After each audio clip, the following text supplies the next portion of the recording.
যে আপনি এই আপনার কাছে এই হাজার হাজার আপনার ভক্ত শ্রোতারা এসে এই চিকিৎসার জন্য সেবা নিচ্ছে, আসলে আপনি এটা কতদিন যাবত করেন এই চিকিৎসাটা? এটা করে হলো 40 বছর। 40 বছর যাবত না?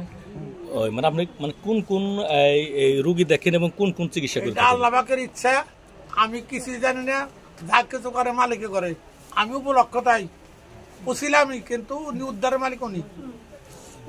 মানে আপনাদের এখানে যে খাবার দাবার এই মানে ব্যবস্থা চলছে, এটা কয়টার থেকে কয়টা পর্যন্ত চলবে এই খাবারটা? এটা খাবারটা আমার এনে মানুষ সেবাটা হলো বেশি, মানে কালকের থেকে চলছে, আর আজকের দিন রাত, কালকে বেলা 12টা পর্যন্ত, বিকাল পর্যন্ত চলবো এই খাবারটা চলবে। খাবারটা চলবে।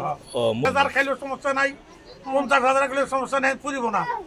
বুঝতে পারছি। আপনার মানুষের পাশাপাশি আমরা দেখেছি যে আপনি গরু বাছুরও চিকিৎসা করে থাকেন, আসলে এটা আপনার এই অভিজ্ঞতা থেকে আপনি এই চিকিৎসাটা করে থাকেন। আল্লাহর দান জিনিস, এটা আমি হ্যাঁ, কিছু বলতে পারবো। এটা আমি দেখেছি যে আপনি যতগুলো চিকিৎসা করছেন বিভিন্ন গাছগাছরা দিয়েই চিকিৎসা করে থাকেন। আসলে আপনার এই যে আধ্যাত্মিক এই স্মরণ শক্তিটা আপনার কিভাবে হলো, এবং আপনার যে প্রধান যে গুরু তার নামটা একটু বলবেন? প্রধান গুরু হলো আমার হলো চেনু পাগলা এবং বাহের শাহ, চেনু শাহ, এদের মাধ্যম। তারপরে আগের থেকে আমি হয়তো অনেক অনেক জিনিস মানুষের যেটা মানে না দেখতো, মানে না শুনতো, আমি ও জিনিস ছোটবেলার তাই দেখতাম। বুঝতে পারছি। আপনি আধ্যাত্মিক ধ্যানে ছিলেন, ধ্যান করার কারণেই আপনি আসলে মূলত এগুলো আপনার মানে আপনার অনুধাবন করতে পারেন বলে যে মানুষের সমস্যাগুলো বুঝতে পারেন। আপনি আপনার ওই ধ্যান ও জ্ঞান থেকেই আপনার এই চিকিৎসাগুলো করে থাকেন, তাই তো? মানে এটা হয়তো মানুষের উপকার হয়, মানুষের খেদমতে আমি যার কাছে হয়তো মানে এই জিনিসগুলো হয়তো যে আমার আশীর্বাদ দিছে, সে বলছে যে তুই যতদিনই থাকবি ততদিনই মানুষ খেদমতের ভিতরে তো থাকতে হবে। বুঝতে পারছি। মানে আপনারা যে চিকিৎসাটা করেন এর জন্য কোনো টাকা পয়সা নেওয়া হয় না? না, আমি কোনো টাকা পয়সা কারোর কাছ থেকে নেই না, কেউ বলতে পারবো না। এটা আমার হলো গুরু বাক্য পালন করার দরকার। তাই আমি সংসার করি, আমার বাবার 10-12 বিঘা সম্পত্তি আছে, এটার পর আমার পরিবারের খানি আলা নাই, আমাকে এগিয়ে খাওয়াই না মানুষ নাই। আমি এগুলার জগতে যা পাই আমি এগুলো সবই মানুষকে মতের জন্য মানে করি, বিলিয়ে দেন, বিলিয়ে দিই। ধন্যবাদ। আপনি দেখতে পাচ্ছেন যে অনেক কিন্তু রোগী তার পাশে কিন্তু জড়ো হয়েছে। আমরা দেখানোর চেষ্টা করছি, ছেলে মেয়ে এই বিভিন্ন বয়স্ক লোক সহ কিন্তু তারকে কিন্তু ঘিরে কিন্তু বসে আছে একটু এই মানে সেবা নেওয়ার জন্য, এবং কি তার শারীরিক যে সমস্যাগুলো রয়েছে সেই সমস্যাগুলো সমাধানের লক্ষ্যে। আসলে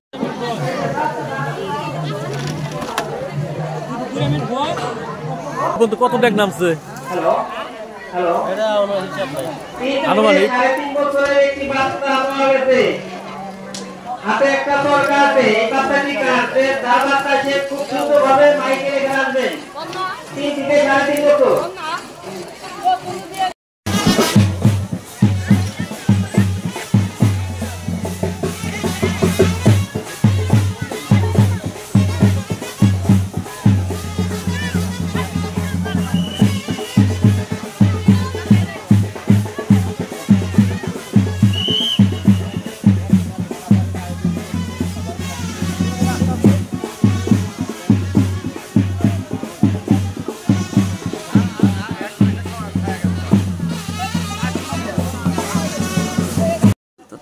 তোতামিয়া বাড়ি কোথায়?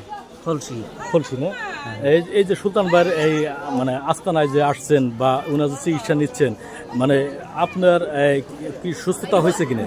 হ্যাঁ, আমার সুস্থতা হয়েছে। আমি মোটামুটি 6 বছর ধরে হলে চিকিৎসা হইতেছি, বুঝছেন। ডাক্তারের মধ্যে 6 বছর চিকিৎসা হয়েছি।